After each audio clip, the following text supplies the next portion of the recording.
sesi presentasi. Saya persilakan kepada Muhammad Firman, Putri Aquila, dan Anugrah Hidayah dan Muhammad Afif untuk membacakan hasil diskusi kami.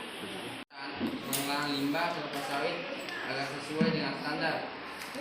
Kebijakan pemerintah pusat maupun daerah yang kontraproduktif juga merupakan permasalahan yang sering dihadapi oleh perusahaan maupun petani. Industri pertambangan. Yang pertama, adanya ingkar dari perjanjian.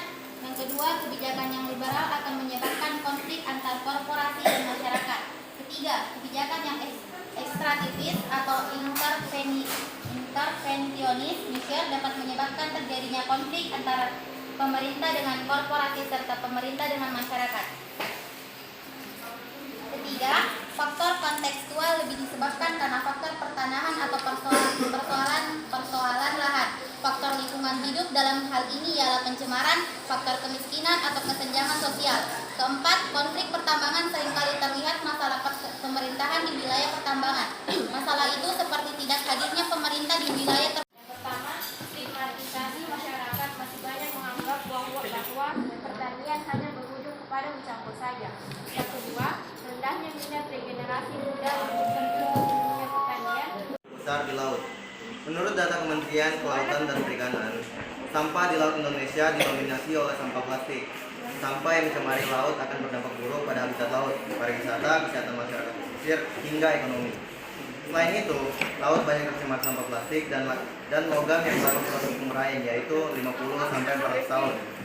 Permasalahan laut Indonesia selanjutnya ialah penangkapan ikan dengan cara merusak.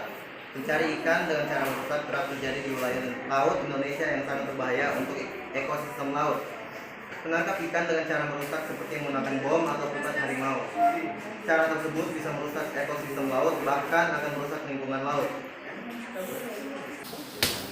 Melakukan rehabilitasi lahan sebagai upaya untuk mengembalikan lingkungan fisik untuk bisa difungsikan lebih agar pola hidup masyarakat lokal bisa stabil. Tuhan kan menuntunmu. Ini yang ditanyakan alih fungsi lahan yang biasanya itu dipakai sama pemerintah untuk dibangun proyek-proyek seperti kayak rumah sakit contohnya. Kenapa bisa dibilang alasannya itu rehabilitasi lahan? Lahan kan, ada masyarakat lahan itu dibangun sawah dan itu sawah kayak mata pencarian dari sependuduk itu. Jadi jatuhnya begini. Masyarakat yang diambil oleh pemerintah yang dijadikan Alasannya tuh kayak dia mau dibikinkan rumah sakit masyarakat.